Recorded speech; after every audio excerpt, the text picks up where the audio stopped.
So I can't decide if this look is Christmassy or Halloweeny or both or what. I do know that I like it and I really like the glitter palette that I got in today, but we'll discuss that later. Hello and welcome back to my channel. Today we are going to discuss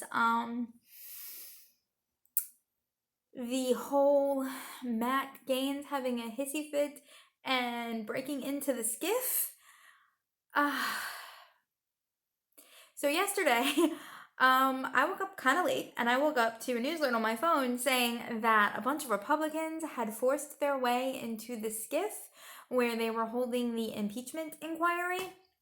Now, I want to start off first for all my Rage Watchers. I want to keep repeating this until it sinks in. This is not an official impeachment hearing where you have to have it voted where it's held in public. No, it is an inquiry. It is an investigation. It is held behind closed doors for a reason. They're not hiding anything. They will bring it to light when they've gathered all the evidence and they present their case to the entire House and then the Senate.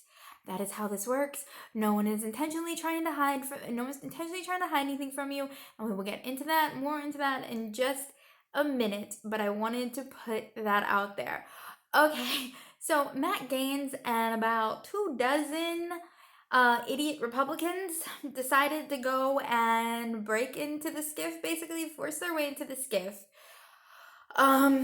So let's just break this down into the three arguments that I have, and let's start with the first one. If you are not on the committee, that is part of the hearing, which is 200 members, 3 committees, three committees. You cannot be in that. Matt Gaines and a couple of the other ones were not on that committee. It was a political stunt to gain Donald Trump's favor or pleasure. It was planned with Donald Trump's knowledge. It was planned with his approval and his go get 'em boys.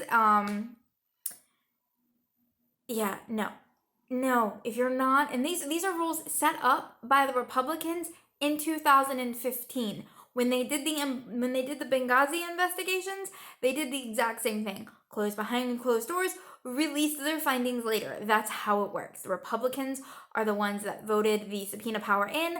They're the ones that voted that the party that was not in power doesn't have subpoena power. That's all Republican set rules when the Republicans held both the House and the Senate. So they can't cry about it now when it was their rules to begin with and it favored them. Just because it doesn't favor you now doesn't mean you get to cry about it. That's not how the world works. Okay, argument number 2, and this deeply offended both me and my husband, but mostly my husband. Like, he doesn't get upset about political things, they annoy him, but they brought their cell phones into the SCIF. For those of you who don't know, the SCIF is a secure room where classified information is held. You're not supposed to bring your cell phones in. There is a place to lock your cell phones up before you go in. Now, why is that? Well, because a lot of times, Republicans, Democrats, all around, their phones can be hacked. So I'm not just blaming the Republicans. Their phones can be hacked. Republicans, Democrats, both cannot bring their phones into the SCIF. They're worried about them being hacked. The cameras can be hacked. The microphones can be hacked. Things can be listened in on. Information can be gained. They had to sweep the SCIF, and I'm sure they are still randomly sweeping it because of this stupid action. You do not bring your phone into the SCIF. It's a violation of your security clearance. They could lose their security clearance. They broke the law. My husband's like, technically, if this had been anyone else, they'd have probably been shot. And he's correct. You cannot just break the law, break procedure, and keep your security clearance all while crying about how the Democrats are breaking the law. And instead of hauling these people out, which they should have, if you protest, if you are a normal citizen and you protest the way they just did, you would be hauled out in handcuffs. No, instead they brought them pizza, soda, and snacks. Apparently they were ordering Chick-fil-A sandwiches to the SCIF room.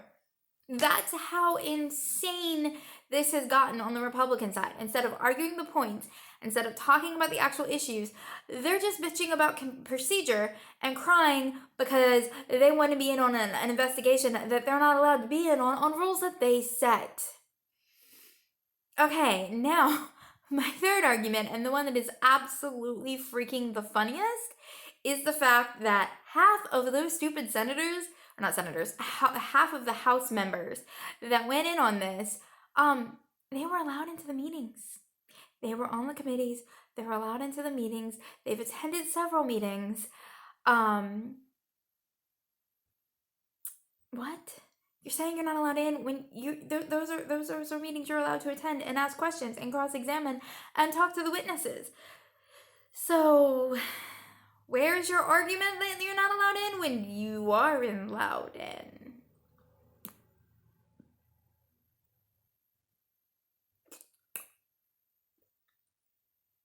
Let that one sink in for you.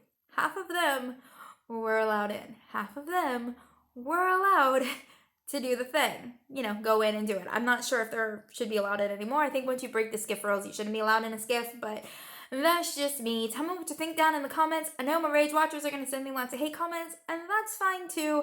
Just remember, facts matter. Your opinions don't really, or your hurt feelings, the fact that your president is a bad human being doesn't really matter to me. That's all I got to say on that, and I will see you for my next video on the witness from Tuesday. Bye, guys.